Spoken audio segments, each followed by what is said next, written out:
بسم اللہ الرحمن الرحیم۔ السلام علیکم دوستو، آج کی ہماری ویڈیو ارطغرل غازی میں دکھائے گئے ایک اہم منگول کمانڈر ایرک بورا کے بارے میں ہے۔ ہم نے تاریخ کے مطالعے سے یہ جاننے کی کوشش کی کہ وہ کون تھا اور اسے ارطغرل غازی میں کیوں شامل کیا گیا ہے۔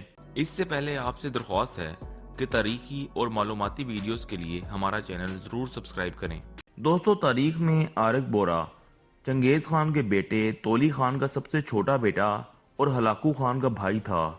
اس کی تاریخ پیدائش 1219 عیسوی میں بتائی جاتی ہے اور اسی شخص کو منگولوں کے درمیان سب سے پہلے ہوئی خانہ جنگی کا ذمہ دار سمجھا جاتا ہے۔ تاریخ کے مطابق منگولوں کے دوسرے خاقان اور چنگیز خان کے بیٹے اوگدیائی خان کی موت کے بعد اس کا بیٹا گویک خان 1246 عیسوی میں منگولوں کا نیا خاقان بن گیا، لیکن صرف 2 سال بعد 1248 عیسوی میں اس کی بھی اچانک موت واقع ہو گئی، جس کے بعد تولی خان کا بیٹا اور ایرک بورا کا بھائی مانگو خان منگولوں کا نیا خاقان بن گیا۔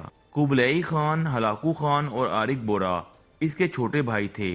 مانگو خان نے منگول سلطنت کی باغ ڈور سنبھالنے کے بعد اپنے بھائی قبلیائی خان کو چین اور ہلاکو خان کو مشرق وسطی فتح کرنے کی مہم پر روانہ کیا، جس کے بعد قبلیائی خان چین فتح کرتا چلا گیا جبکہ ہلاکو خان نے مشرق وسطی میں تباہی مچا دی۔ مانگو خان کے ان دونوں بھائیوں کی عدم موجودگی میں مرکزی حکومت کے تمام امور ان کے سب سے چھوٹے بھائی ایرک بورا کے زیر اقتدار آ گئے۔ 1259 عیسوی میں مانگو خان کی اچانک موت ہو گئی۔ اس وقت ہلاکو خان شام میں سلطان بیبرس سے مقابلے کے لیے عین جالوت کی طرف پیش قدمی کر رہا تھا، جبکہ قبلیائی خان چین میں اپنی پیش قدمی جاری رکھے ہوئے تھا۔ جب ان کو مانگو خان کی موت کی اطلاع ملی تو انہیں اپنی مہمات ملتوی کر کے منگولیا واپس روانہ ہونا پڑا۔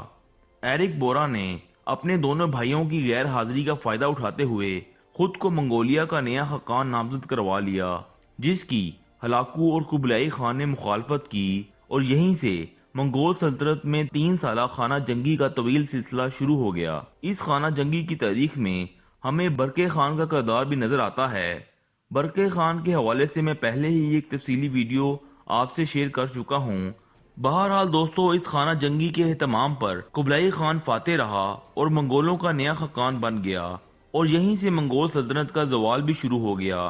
ہلاکو خان نے ایران، اناطولیہ اور مشرق وسطی کے ممالک پر مشتمل اپنی ایک الگ ایل خانی سلطنت قائم کر لی، جس پر قبلیائی خان کی عملی حکومت نہ ہونے کے برابر تھی۔ دوستو، ایرک بورا نے 1263 عیسوی میں قبلیائی خان سے شکست کے بعد ہتھیار ڈال دیے، اسے گرفتار کر کے جیل بھجوا دیا گیا، جہاں کچھ عرصہ بعد پر اسرار حالات میں اس کی موت واقع ہو گئی۔